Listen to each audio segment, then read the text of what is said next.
Ako je pripravená HC Sporta Hlovec na novú sezónu?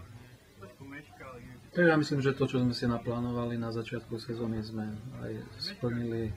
Vyjavili sa nám zranenia, takže v podstate všetci hráči odorali dostatočné množstvo minút na to, aby sme videli, že čo ešte ten posledný týždeň by sme mali urobiť. Sústredíme sa hlavne na to prvé kolo EAF, v ktorom máme tureckú burzu, o ktorej veľa toho nevieme. Ale myslím, že ako z hľadiska aj prípravných zápasov, aj sústredenia, aj toho, čo sme chceli urobiť, tak som veľmi spokojný, lebo sme splnili. Piatok, prvý zápas Slovenskej extralíge v Šali. Čo od neho očakávate? Tak myslím, že veľmi ambiciozne posílili, nebudem hovoriť mená, ale viem, kto tam odišiel, takže musíme si dávať pozor, lebo určite nováčik bude mať chuť si urobiť náladu hneď v tom prvom zápase proti nám. My sa budeme pripravovať, ako som hovoril už, na ten prvý zápas EAF poháre. To nie je to, že podceňujeme Šalu, ale tam si budeme skúšať veci, ktoré budeme potom v sobotu chcieť použiť. Aké sú ciele Sporty Hlovec v tejto sezóne? Tak určite vyššie, čo sa týka extraligy, ako to bolo minulý rok. Určite sa chceme dostať do finále slovenského pohára, chceme sa dostať do finále extraligy. A v pohári EAF minimálne to druhé kolo, kde nás, keď zvládneme Turkov, nás čaká veľmi príjemný super z hľadiska mena, to je Sporting Lisbon. Ako je pripravená Sporta Hlovec na novú sezónu? Tak ešte uvidíme teraz pred tým prvým zápasom, ktorý hráme v piatok, ale tak príprava prebehla, si myslím, celkom dobre. Aj tie turnaje, takže všetci sme zahrali, tak už sme v nejakej forme, dúfam, že to vygraduje teraz na začiatok tej extraligy. Zdravotné si ako na tom, pretože si posledných zápasov nehral, kvôli tomu, že si mal horúčky? Ja osobne už v pohode, tam bola možno nejaká výroza, ale už dobre, už dneska idem do tréningu, takže pripravený na piatok. Ako veľmi sa tešíte na extraligu a na to prvé kolo proti Šali? Čo môžete očakávať od súpera?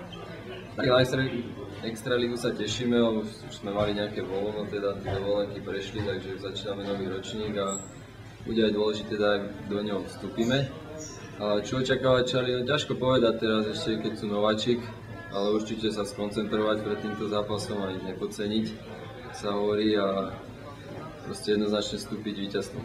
Aké sú ciele Sporty Hlovec v tejto sezóne? Tak myslím, sa nemenia, sú vždy tie najvyššie. A hráme aj ten pohár, takže ak pohári čo najďalej sa dostať, najlepšie bolo tak, jak minulý rok, ale tak uvidíme, nechceme predbiehať, ale určite tie najvyššie. Myslím si, že príprava prebehla celkom v poriadku na tie drobné zranenia, ktoré to prihodili, ale mali by sme byť v dobrej kondícii a forma dúfam, že budeme mať tak správne. Ako veľmi sa už tešíte, že to skutočne začína ten prvý veľký zápas v extralige v Šali? No tak každý rok začínam vlastne takto. Už sme sa na to zvykli, že vlastne tento víkend musíme byť na to naladení veľmi dobre a verím tomu, že štart sa nám podarí. Bude to veľmi ťažký zápas, ale myslím, že by sme mali zvládnuť. Čo viete o Šali, je to nováčik, ale nie je taký typický, pretože má množstvo posíl. No je nováčik, ale majú hráčov, ktorých vlastne poznáme, tak to nebude pre nás až také nové. A myslím, že majú kvalitný káder, urobia nejaké dobré výsledky, ale verím tomu, že nie je práve na nás. Aké sú ciele Sporty Hlovec v tejto sezóne?